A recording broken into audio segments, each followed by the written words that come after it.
The Majapahit Empire stands as one of the most illustrious chapters in the history of Southeast Asia, a beacon of cultural achievement, political sophistication, and maritime prowess.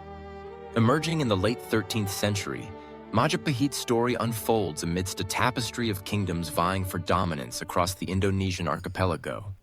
But what set Majapahit apart was more than its territorial expanse. It was the empire's vision of unity, its embrace of artistry and literature, and its role as a nexus of trade and diplomacy that would shape the region for generations. Majapahit's origins trace back to a period of upheaval. When the Mongol Yuan dynasty attempted to subjugate Java in 1293, local leaders faced a pivotal moment. Among them was Raden Wijaya, whose cunning alliance with the invaders ultimately led to their defeat and set the stage for the foundation of a new kingdom. On the site of a former bitter-tasting fruit, the Maja Wijaya founded Majapahit, a name that would soon echo far beyond Java's shores. From its capital in Trawangan, Majapahit embarked on a journey of expansion and consolidation. The empire's rulers understood that power rested not only on military might, but also on diplomacy. Through strategic marriages, alliances, and vassalage, Majapahit gradually brought together a mosaic of cultures and kingdoms. Its influence reached Sumatra, Bali, Kalimantan, Sulawesi, and even the distant shores of the Malay Peninsula and the southern Philippines. The concept of Nusantara, meaning outer islands, became central to Majapahit's identity, a vision of a united archipelago under a single banner. At the heart of Majapahit's golden age was its greatest monarch, Hayam Wuruk, who ascended the throne in 1350. Guided by the brilliant Prime Minister Gajah Mada, Hayam Wuruk presided over an era of unprecedented prosperity and unity. Gajah Mada famously swore the Sumpah Palapa, an oath not to taste spice until the archipelago was unified. This vow symbolized Majapahit's ambition and its leaders' commitment to forging a shared destiny.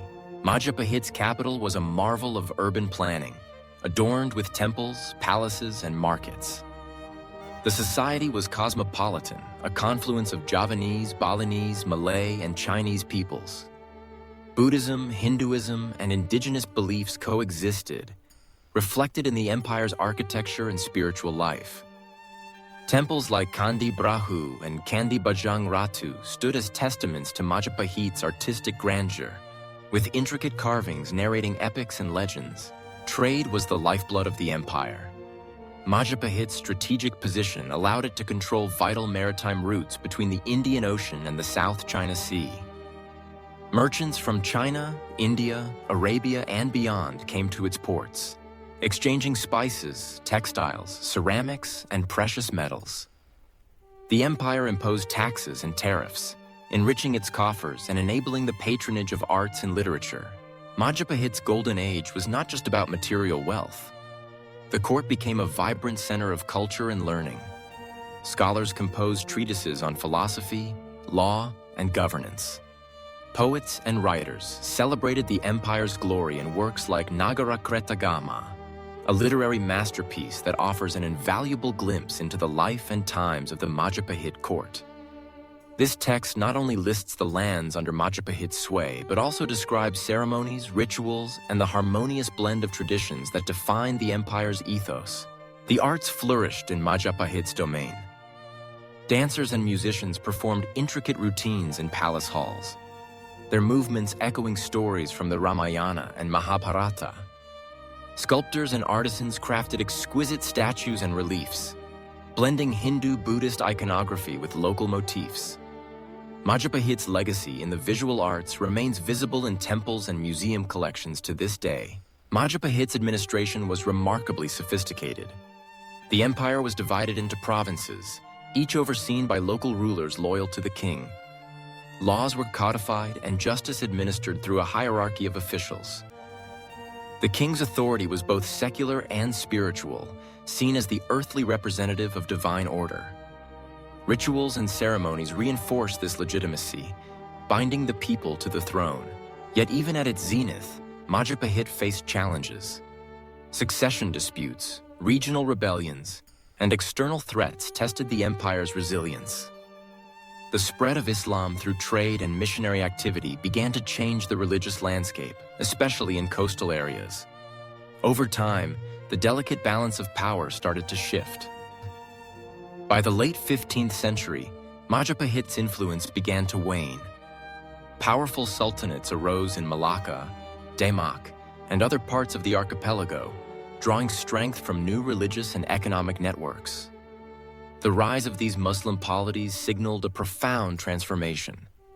As the region transitioned from Hindu-Buddhist kingdoms to Islamic sultanates, Majapahit's last rulers clung to tradition, but the tides of history were inexorable.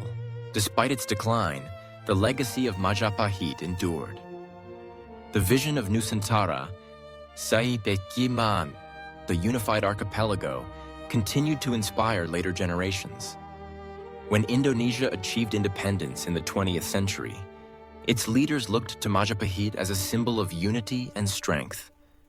The empire's stories, monuments, and artistic achievements became part of the nation's cultural heritage, celebrated in schools, festivals, and public life. Majapahit's influence extended beyond borders. Its model of governance, diplomacy, and cultural synthesis left an indelible mark on neighboring societies. The empire's network of trade and tribute fostered connections that would shape Southeast Asia's history for centuries. Even today, echoes of Majapahit can be found in the languages, customs, and artistic traditions of Indonesia and its neighbors. What makes Majapahit's golden age so compelling is not merely its scale, but its spirit. At a time when kingdoms rose and fell, Majapahit dared to imagine a world bound by cooperation and shared destiny. Its rulers invested in knowledge, art, and tolerance, weaving together the diverse threads of the archipelago into a vibrant tapestry. The empire's story is a reminder that greatness is built not only on conquest, but on vision, creativity, and the wisdom to embrace diversity. As we reflect on Majapahit today, we see more than the ruins of temples or the words of ancient texts. We see the enduring power of imagination, the belief that a community, however large or diverse, can find unity in shared purpose. Majapahit's golden age was a moment when the islands of Indonesia became more than a scattering of kingdoms. They became a civilization, radiant and bold, whose light continues to shine across the centuries.